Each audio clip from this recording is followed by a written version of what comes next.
From a meeting at the office to a big first date, there's a lot of pressure to wear the right clothes for every event. But clothes don't make the man.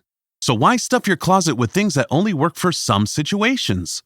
With Mack Weldon, you can build a wardrobe that looks polished in any setting. Their clothing is understated and tells the world that you stay you wherever you go. They craft each piece by combining timeless style and modern performance materials, so you can stay looking good and feeling comfortable from morning to evening. No wardrobe changes required. Browse everything from summer-ready tech linen shorts and anti-odor polos to tailored sweats and crews for a night in. They can outfit you for anything, no matter what's on your agenda for the day. Go to MackWeldon.com and get 25% off your first order of $125 or more with promo code MACK25. That's MackWeldon.com. Promo code MACK25. Pet Life Radio. This is Pet Life Radio. Let's talk pets.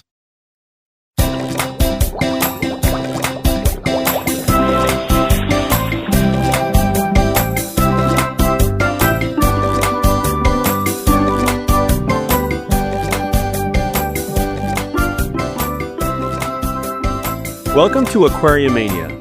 I'm your host, Dr. Roy Yanong, speaking to you from the University of Florida IFAS Tropical Aquaculture Laboratory. Thanks for joining us. Planet Aquariums, comprised of lush, sculpted underwater gardens, or evoking natural settings in nature, are a thing of beauty, and experts in aquascaping are artists in their own right.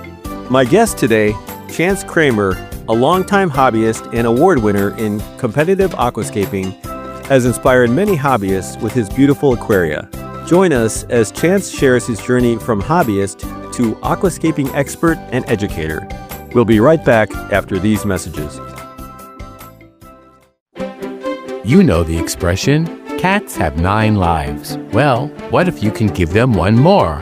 The Give Them 10 movement is on a mission to help give cats an extra life. How? With spay and neuter. Spaying or neutering your cat helps them live a longer, healthier life. And it helps control free-roaming cat populations too. Learn more about the benefits of spay and neuter and meet Scooter, the neutered cat, at GiveThem10.org. That's GiveThem10.org. Let's Talk Pets on PetLifeRadio.com.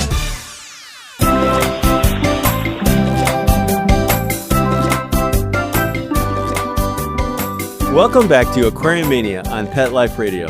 My guest today is Chantz Cramer, an award-winning aquascape artist and lifelong aquarist.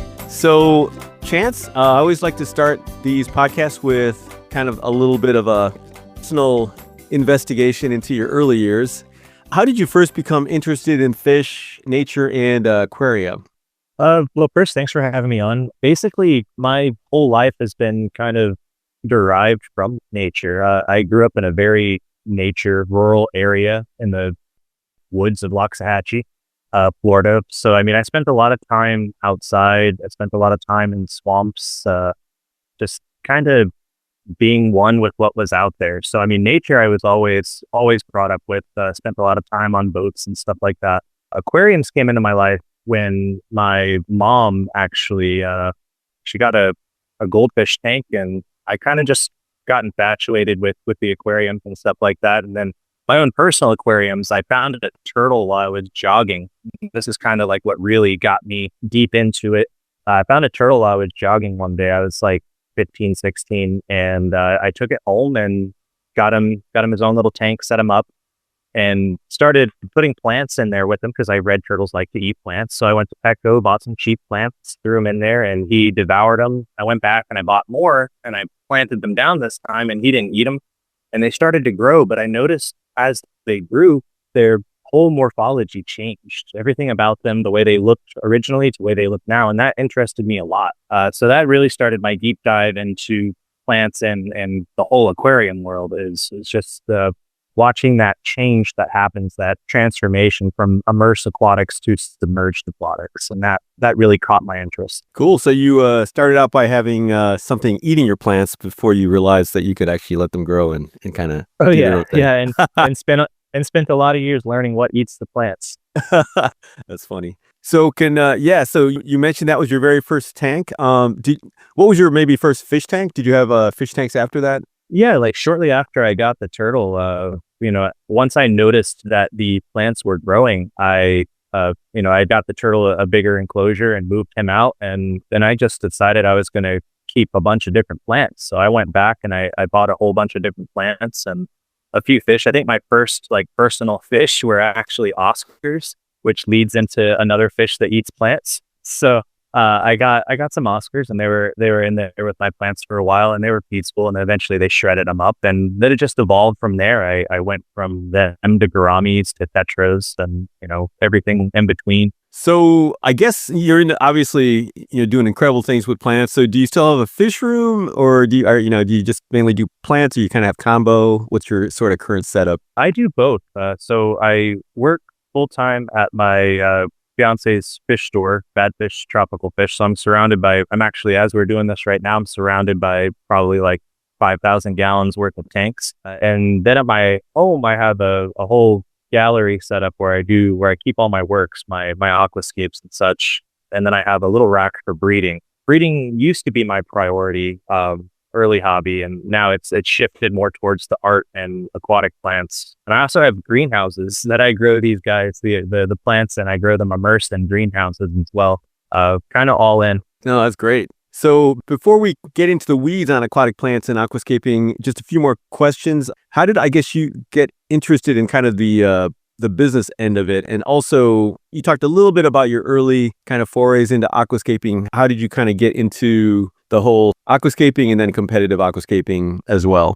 Aquascaping started when I stumbled upon this forum called the Bar Report. I was trying to learn more about the plants I was growing as far as nutrients. And the Bar Report was started by Tom Barr, who, if any of you listening have heard of him or know of him, that you know a book. Why I decided to learn from it. If you haven't, I would just give his name a quick Google. He's an extremely renowned aquatic plant horticulturalist, great guy. So I went onto his forum and was searching for various nutrients and things that these plants needed to try to figure out what I was doing wrong. And I came across pictures of tanks that were absolutely out of this world, and it blew my mind.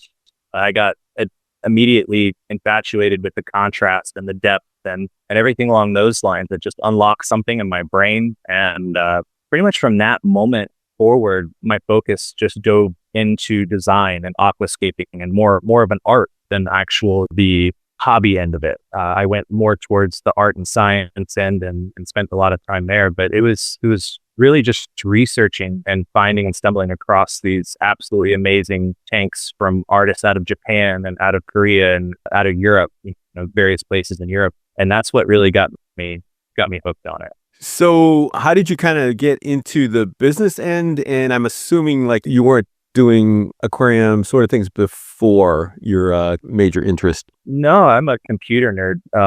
So, that's what I went to school for, is computers. But once I started growing the plants and, really learned what they need, they were growing so much. And I was feeding extras to my turtle still at this point, but I still had an abundance of plants. So I started on Reddit, actually, just posting some plants up for people to give away at first, and then I came across a sales post for the same plants that I was giving away, and people were actually making an income, off of the stuff I was giving away. So I was like, I could use this to supplement my hobby a little bit. And so I decided I was going to start posting plants up for sale, and people were eating them up. They really loved the plants I was growing. And so I set up a whole nother tank and decided, all right, I'm going to go ahead and grow some plants to supplement my hobby.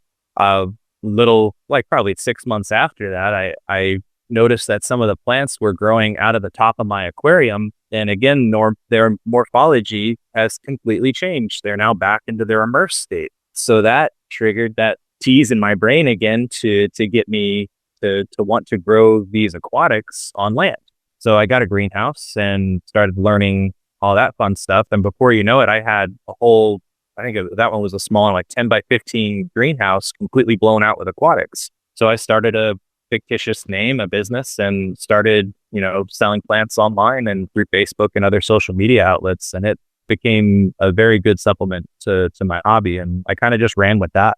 Can you also tell us, I know you work with or consult with Badfish. You're an ambassador for, is it OASE? Is that how you say it? OASA, sorry. And then what the APT Trident Circle, can you tell us about that? Yeah.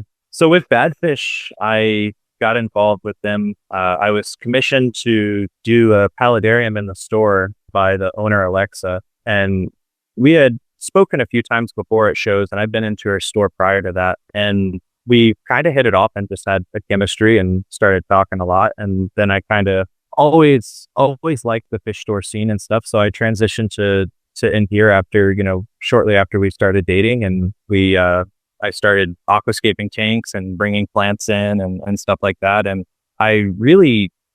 what grew on me the most was the customers that come in, the connection that I was able to form with them and helping them achieve their aquarium goals and helping them achieve the looks that they wanted to have in their aquariums. So that really sparked me to dive deeper into the Badfish side of things. And Owaza ties into it too, because it's kind of that same vibe. I got involved with Owaza probably about 6 years ago now. And I was just at a aquarium show and I stopped by and was talking with them, and they knew of me. They knew of some of the stuff that I've done, more so with the plants, and they were local. They actually had a headquarters probably 5 miles away from my house.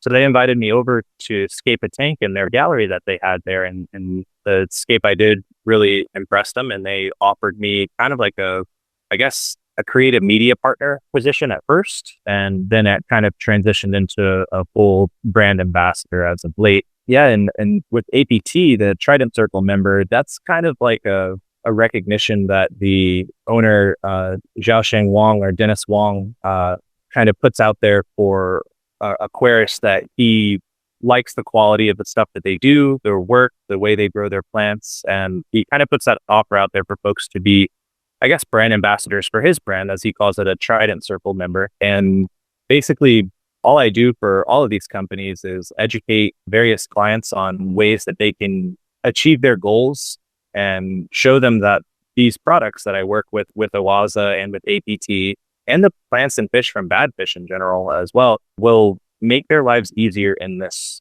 world of aquariums, due to the fact that they're easy to use, they're simple to establish and get going, and they really help bring out the full function of the aquarium. So that's my main drive, I guess, behind all three, is just to get the word of aquascaping and grow the aquarium hobby here in the United States, just to kind of give back to it a bit, because it's given me so much peace and so much tranquility in my life that I feel sharing this is kind of where I'm at now, to make other people have that same joy and pure happiness that I get from the aquarium world. I guess I should have had you mention for the listeners, where are you based? Where is Badfish? Where are you guys? Badfish is in North Palm Beach, Florida. It is located off at A1A, a nice store, little store, but we've got a lot packed in here from all sorts of types of hardscapes, for probably over 200 different species of plants.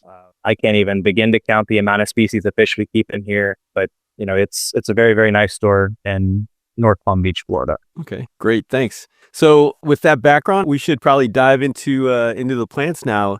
Kind of wanted to have you sort of give a little bit of a primer for our listeners.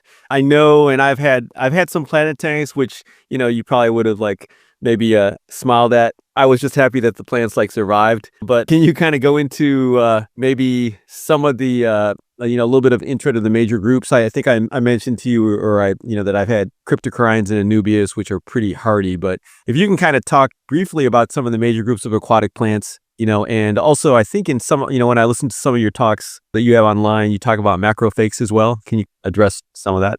Yeah, so I'll actually start there with the macrophages, because I believe, a lot of the listeners can get a lot more out of this. But there's a lot of plants out there that are sold as aquarium plants, but they're not true aquatics. They'll live short times submerged, but they won't live long-term submerged. And the reason for this is they're just not evolved to do that, or they never were at that point. And a lot of shops and nurseries and things along those lines will put these out there because they will live maybe 2-3 weeks submerged, but they will eventually die. And I call those guys aquatic macrophages.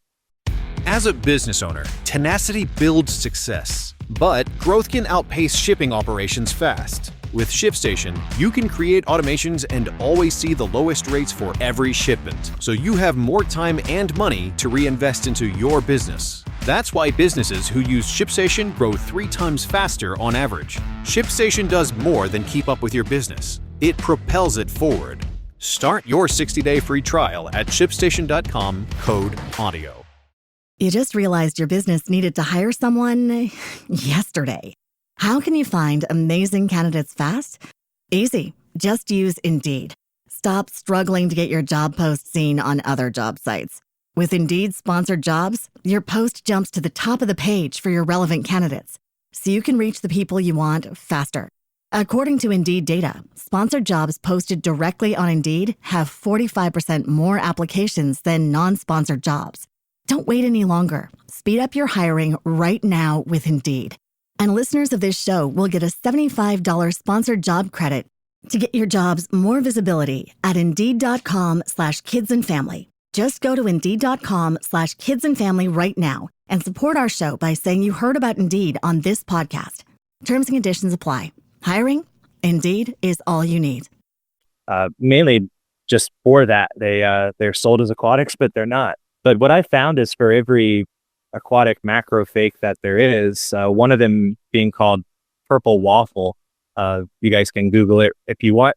That one's a very common aquarium plant that you'll see in various big box stores and stuff like that, being sold as an aquatic, but it's not. It's a perennial terrestrial plant. But to substitute it, if you just search Hyptis lawrenceana, it looks just like your purple waffle plant. That is a beautiful plant, but it's fully aquatic. It's a true aquatic. It'll grow submerged long term forever if you let it, and it'll always have its beauty and it's that color that people like purple waffle for. So there's plants out there that you can use to supplement for these fakes. And I guess to roll into the groups of things, these plants that I was just discussing, the Hyptis lawrenceana, they fall into the stem plant group. And stem plants are probably the most common plants you'll see being grown in aquarium. That's your Ludwigias, your Rotalas, Pogostamens, Limnophylla, Hygrophila. All of those guys are all stem plants. And all stem plants, for the most part, will grow immersed on land and submerged on the water. That's kind of like a cool evolutionary trait that they have. So you can take these plants that you find even on like a dry hiking trail, as long as it's that species of plant, and put it in your aquarium, and it'll grow into a lush, beautiful aquarium plant. The other groups of plants would be like your epiphytes and rhodophytes, which is like your Anubias and Bucephalandra. Those guys, they're a little bit more easy to grow, so less intensive, much slower growing. They could tolerate lower lights. Stem plants are going to look their best in a higher light, CO2 injected aquarium, things like that, to get their full worth out of them. But the Anubias and Bucephalandra and stuff can be grown in a low tech aquarium and kept very, very nice. So, I mean, that's a good, simple option, as well as the Cryptocoryne, which falls under more of a rosette category. The rosettes would be like your Econodorus and your Cryptocoryne. Eriocallan grows like a rosette, but it's more so in the grass area. But those guys are all pretty easy to grow. Apart from Eriocallan, that one's gonna need some CO2. But all of these guys combined into Escape really provide the look that I believe what most people are going for, which is nature. When you do go into a river or a stream or a lake, or even, a brackish estuary, you're not going to just find one species or one type of plant. These plants are all dispersed together, and, we'll grow in groups over here with a sprig of something, a Vallisneria coming out in the middle of a grouping of Ludwigia repens. That's really what I believe people are looking to create. And I think they get stuck on, picking one grouping of plant. And if you just kind of toss in some other groups in there, it creates a full look and really builds that nature aesthetic that people want. if you don't mind, like, what would be kind of maybe the appearance difference or biology difference between the like the stem, the epiphyte, and the rosette you were talking about? Is it more kind of like where they come off, the leaves come off the plant, or how would you sort of like differentiate those? So a stem plant's going to grow off a stem, a centralized stem that's going to grow vertical. Typically, some stems will creep and some stems will lean, but typically they're going to be growing vertical. And the leaves are going to come off either in a opposite formation where the leaves are directly opposite of each other on that stem, or they're going to come off in an alternating where you're going to have a leaf on the left side, no leaf on the right side. It's going to skip down a node, and then you're going to have another leaf. Or it can grow in a whorl where the leaves basically are whirled down the stem like a spiral.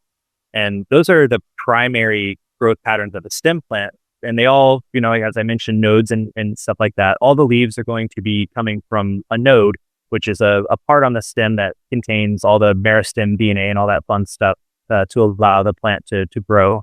And those leaves basically are used as descriptors to classify or to describe these plants. So it's very important, knowing the alternating and opposite and whorl and stuff like that, because that's going to help you identify the plants to make sure that you have what you are saying you have. So they'll all grow in that pattern. Rosettes, as I said, like cryptocorynes and echinodoris, they all grow from a centralized location of the plant, kind of like a croom, I guess, towards the middle of the plant, and the leaves will grow out like a rose. So you'll have all your older leaves will be on the outside of this plant, and all your newer growth is going to come from the center. So, and they'll kind of fold out like a rose, and that will be your echinodoris, various cryptocorynes. Some cryptocorynes will grow more like a valsinaria or a grass type and send runners and stuff, but for the most part, they're rosettes. And the anubias and bucephalandra, the rhodophytes and the epiphytes, those guys, they all grow on like a rhizome, which is kind of like a hard, almost woody stem-like feature that allows for the plant to send out its petioles, which is that little piece that holds the leaf out. Is called a petiole. And all of that comes off of this rhizome, and it creeps. It'll creep across hardscape. It'll creep across the substrate. It'll do all these things and eventually send off new heads from this rhizome. And you can snip these new heads, and that's how you would propagate it. It's just cutting the new heads off the rhizome. And then moss, I didn't even speak to these, but moss is a brophyte, and moss basically is its own little animal. It grows ever more from a single strand and has various heads and points. The morphology of moss is crazy. So it's the taxonomy of it. It's brophytes are a huge class of plants. So, but moss will kind of always stretch and kind of try to cover what it's doing or what it's growing on to have maximum exposure. Great, thanks. I'm glad you mentioned that because I was actually going to ask you about moss, so I appreciate you mentioning that. Yeah, moss is an animal. It is weird. Thanks. Let's take a short break and we'll continue our discussion with my guest, Chantz Cramer, aquatic plant and aquascaping expert, after a word from our sponsors. Take a bite out of your competition. Advertise your business with an ad in Pet Life Radio podcasts and radio shows. There is no other pet-related media that is as large and reaches more pet parents and pet lovers than Pet Life Radio. With over 7 million monthly listeners, Pet Life Radio podcasts are available on all major podcast platforms, and our live radio stream goes out to over 250 million subscribers on iHeartRadio, Odyssey, TuneIn, and other streaming apps. For more information on how you can advertise on the #1 pet podcast and radio network, visit PetLifeRadio.com/advertise today. Let's talk pets. Let's talk pets On Pet Life Radio. Pet Life Radio. PetLifeRadio.com.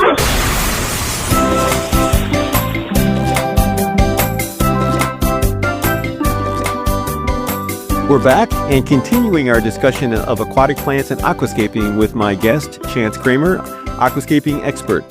So that's really helpful. I'm sure there's folks out there that maybe weren't aware of about the macrophages, and I think the description kind of the different types of plants, is very, very helpful So I kind of wanted to dive in a little bit now into a little bit more about kind of plant keeping. What would you say maybe beginning and maybe intermediate hobbyists should know, or that they may not know about with regard to keeping plants alive kind of versus fish?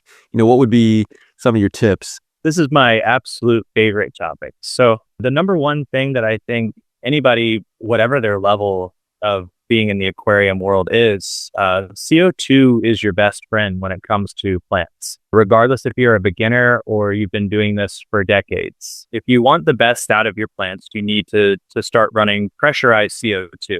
And I emphasize the word pressurized because there's a lot of products on the market that are called liquid CO2 or CO2 tablets, stuff like that. And what those products are, they're actually a glucohydrate, which is a medical sterilization enzyme that they use in enclaves to sterilize medical equipment. And the way they interact with your plants is they make ferrous or iron more uptakeable by your plants. They don't add any CO2 to the water. And, so they're not doing what you think they're doing. So pressurized CO2 would be actual pressurized gas inside of a cylinder that you're injecting into your aquarium via a regulator and a diffuser or a reactor. And the reason why I stress this so much is CO2 is the main nutrient for photosynthesis. That would be, just to parallel that with us, that would be like if we took, say, all the magnesium and calcium out of our diets. We would be lacking a lot as far as function and pretty much everything. So CO2 is extremely important for them. So I guess,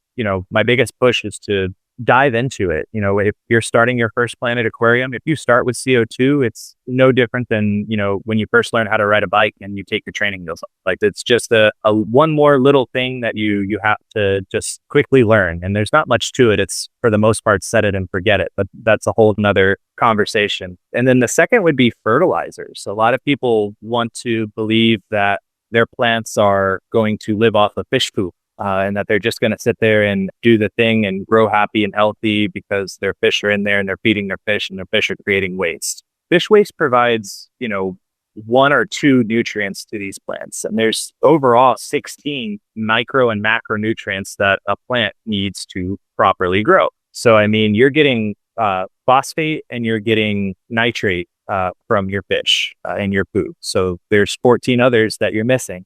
So when people come into the store and they show me pictures of tanks that, their plants are struggling or they have algae and things like that, Weight loss solutions are not one size fits all. Hers makes it simpler to get started and stick with a weight loss plan, backed by expert-guided online care that puts your weight loss goals first. These include oral medication kits or compounded GLP-1 injections. Through Hers, pricing for oral medication kits start at just $69 a month for a 10-month plan when paid in full upfront. No hidden fees, no membership fees. You shouldn't have to go out of your way to feel like yourself. Hers brings expert care straight to you with 100% online access to personalized treatment plans that put your goals first. Reach your weight loss goals with help through Hers. Get started at forhers.com/4u to access affordable, doctor-trusted weight loss plans. That's forhers.com/4u, forhers.com/4u. Paid for by Hims and Hers Health. Weight loss by Hers is not available everywhere. Compounded products are not FDA approved or verified for safety, effectiveness, or quality. Prescription required. Restrictions at forhers.com. Apply. Usually the number one thing I find is that they aren't dosing fertilizers. A simple dose of fertilizer can fix so many issues that people struggle with, even algae. A lot of algae is formed due to imbalance in your planted aquarium, nutrient imbalances, and the fertilizers level that out because the plants are now able to uptake all of the waste and things that you wanted them to do because they have the nutrients they need to process this waste. So the third thing is going to be substrate. Substrate really plays a huge role. All of these plants grow roots, even the epiphytes and rhodophytes, those guys grow roots, and those roots are used to uptake nutrients. And if you're using an inert substrate that has no CEC or no ability to retain nutrients, those plants are going to be deprived. They're not going to have an ability to establish what they need to establish subterraneously. Because they rely on bacteria and all sorts of things to convert this waste over to an uptakeable form.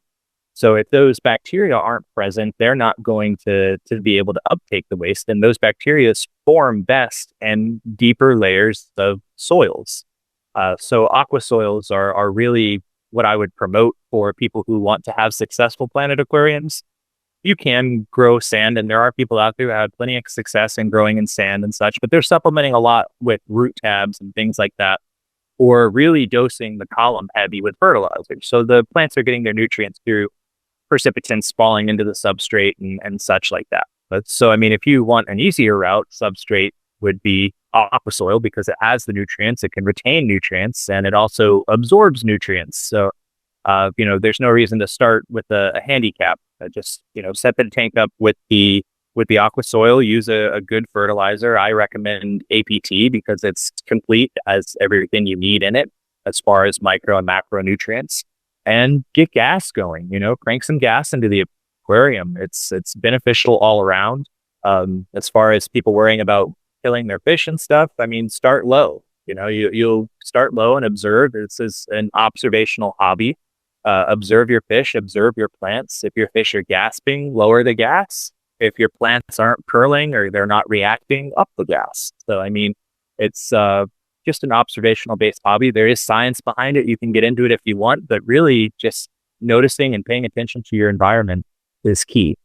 That's great advice. And as you started talking about each of those things, I'm thinking, each of those is probably like another couple hours discussion. But I appreciate, you mentioning all those. This is kind of just a general question for like people that are keeping fish as well. I'm just curious, and I know it's probably going to vary depending on the plants and, your setup and everything, but like what kind of pHs do you sort of see with your CO2 additions? Like, is there sort of a pH you're shooting for, or is it really vary depending on what's happening? So it varies on the environment. So pH correlates with your KH, which KH correlates with your CO2 injection. So CO2 is acidic. It will first, before it even affects your pH, it has to eat away at your carbonates, so your KH in your tank.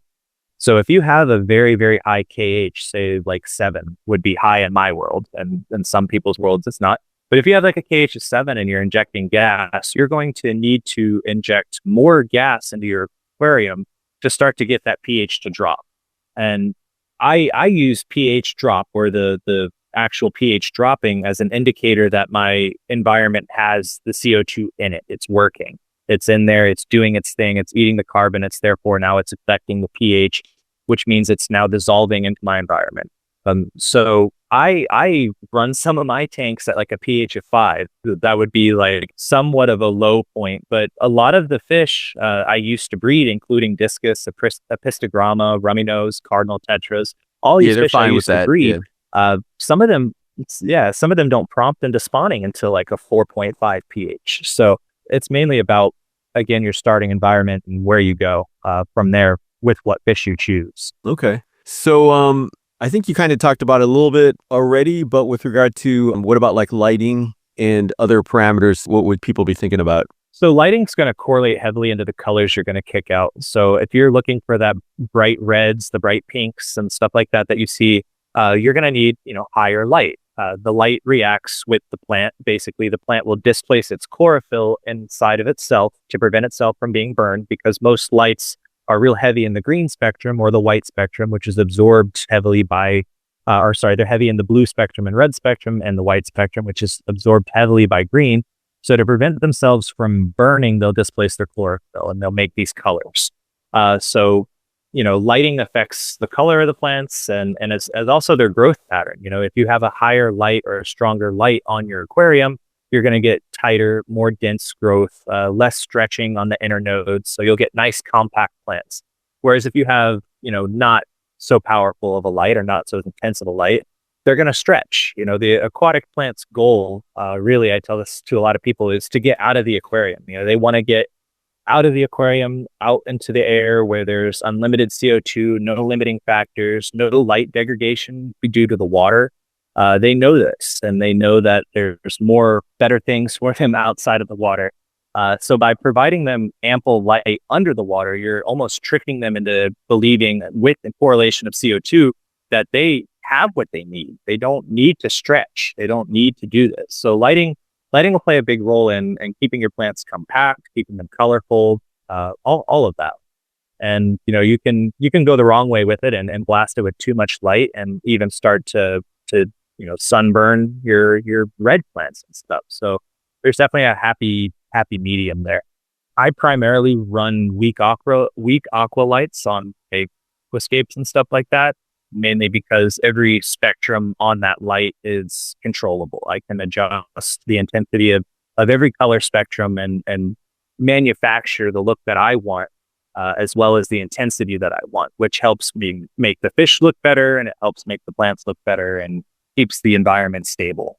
So obviously sounds like the things you mentioned earlier, including the right substrate and everything, are key to probably a lot of plants. But let's say if you had to kind of choose maybe easy plants to start with, what would you recommend to people that would still kind of give them the ability to have some sort of scape? Yeah, I mean, like I said, growing in sand is possible as long as you use root tabs. But if you're looking for easy plants universally that will grow anywhere, no matter what the case, I mean, like the Anubias genus. That genus is very hardy. It grows very well in any substrate. Ludwigia repens is a weed by nature. It's a native plant here to Florida, and it will grow just about anywhere in anything. There's lots of water column feeders, or more heavier water column feeders, like Hygrophila deformis, which is known as wisteria. Wisteria can grow in anything. It is a very bulletproof plant. Water sprites, that whole category, there's a few different water sprites. Those guys grow really well. Microsorums or Java ferns.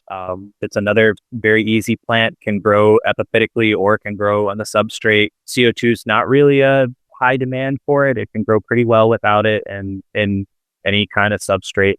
All of those guys are pretty easy. Cryptocorynes, they like nutrients in the substrate, but again, I've had people grow them in, clay-based substrates and stuff like that, no problem. So it's really trial and error when it comes to it as far as what plants will work, because I've had some people grow plants that I swear wouldn't do well in non-CO2 environments or not specified environments, and they grow fine in their tanks. So, I mean, I guess my biggest advice is for people to try it, and don't get discouraged if it dies. Just to touch on that for a quick second, like I can grow all the plants I can grow because I killed them a handful of times. I learned that there's never going to be a finite way to make these plants grow 100% every time. Every time's a little bit different, and you kind of have to tweak things here and there.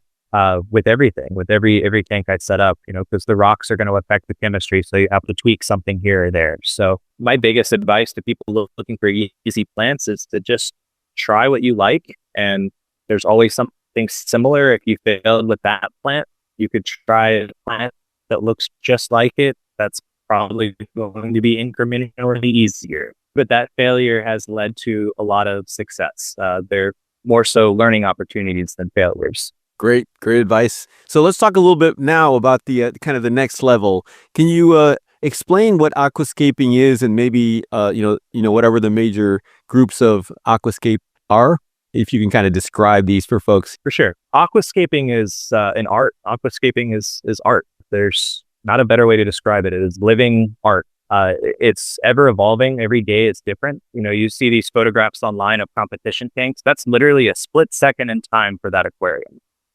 So, I mean, it's that aquarium that you saw, for example, the IAPLC results just got released, and the grand prize winning tank is absolutely beautiful.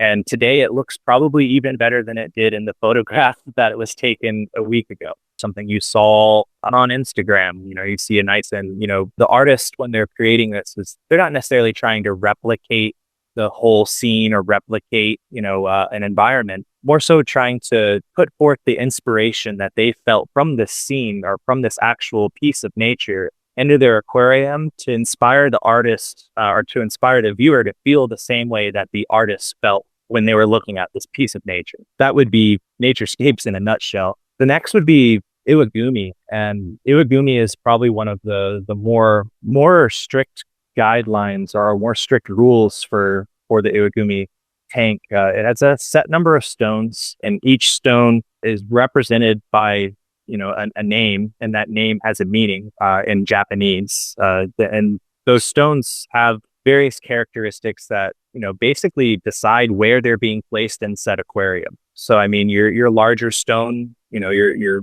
biggest stone is going to be, the main forefront of this aquarium. And then the other stones are all going to be kind of supporting stones, helping that stone tell its story. Planting in iwagumis is very simple, usually, 2 to 3 species at max, very limited in planting because, again, the focus isn't the plants in this style, it's more so these stones. You're allowing these stones to tell their story. Iwagumi, in my opinion, is one of the hardest forms to master, yet it's one of the most simplest looking forms of aquarium.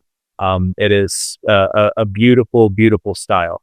Next would be like biotopes, and biotopes pretty self-explanatory. You're taking, again, a piece of nature and you are replicating it exactly, down to the, chemistry of the water, the type of sand that is these fish are living atop, the types of wood that they're swimming around, the types of plants they're living in. All of that is to be replicated, verbatim. And that's a biotope. Biotopes are fun because you actually get to see true nature. To go back to naturescapes, those are extremely well manicured, taken care of, and, designed to be beautiful pieces of art. Biotopes sometimes can look like algae pits, but at the same time, they're beautiful because that's nature.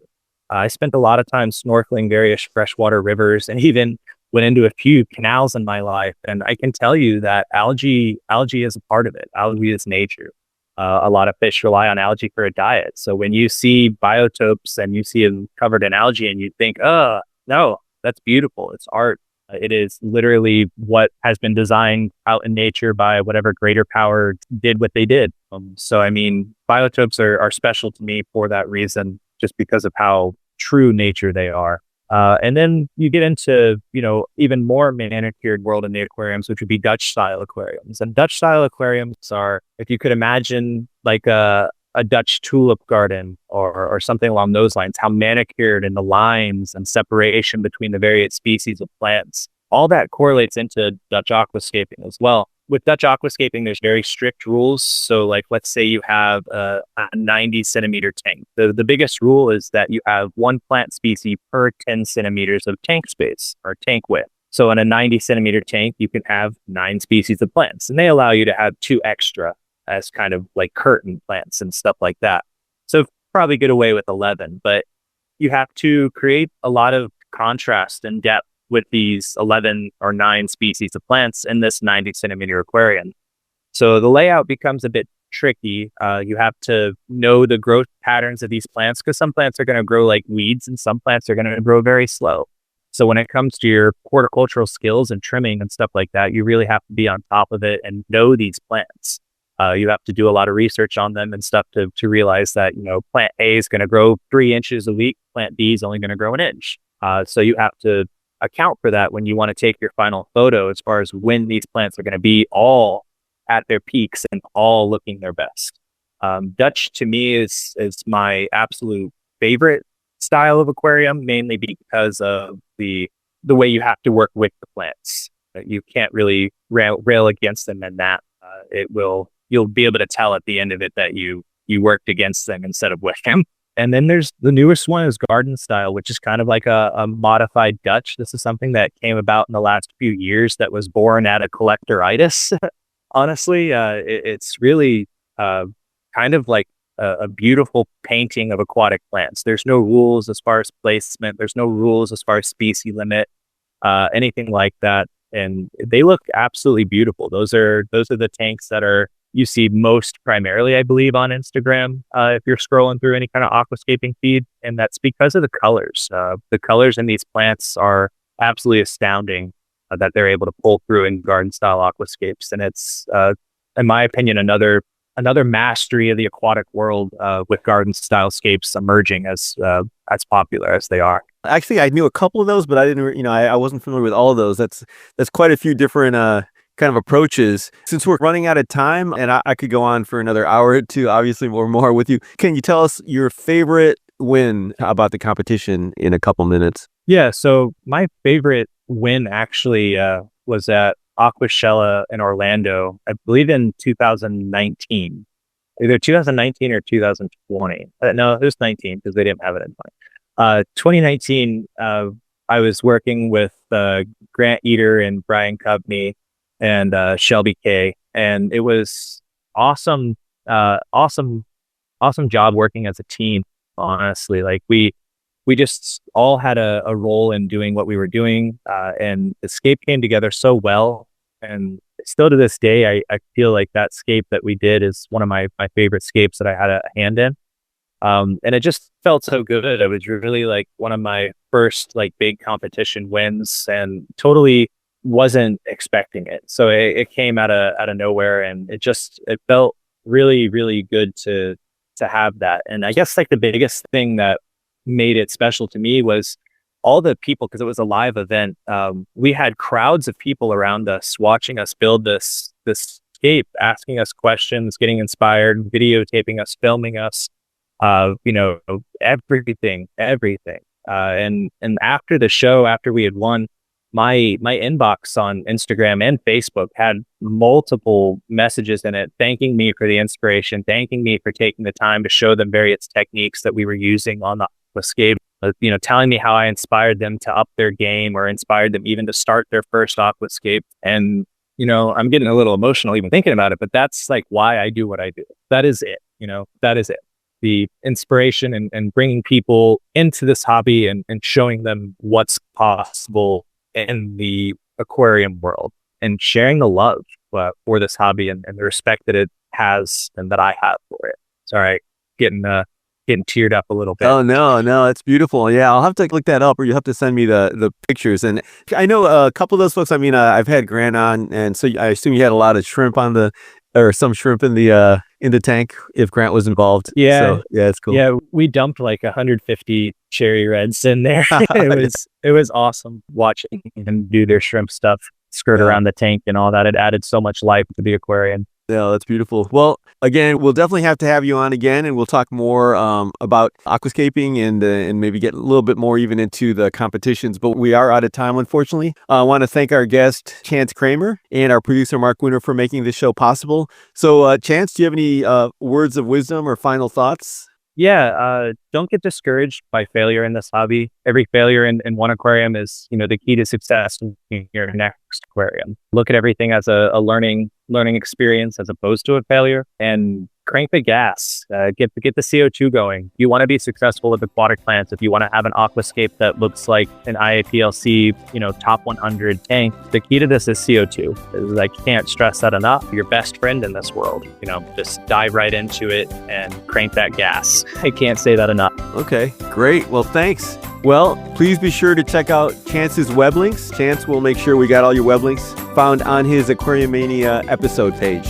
If you have any questions, comments, or ideas for a show, email me at drroy@petliferadio.com. That's drroy@petliferadio.com. Until next time, please visit your local aquarium stores, keep your tanks clean and healthy, and definitely consider upping your aquarium keeping game with aquascaping. Let's Talk Pets, every week on demand, only on PetLifeRadio.com.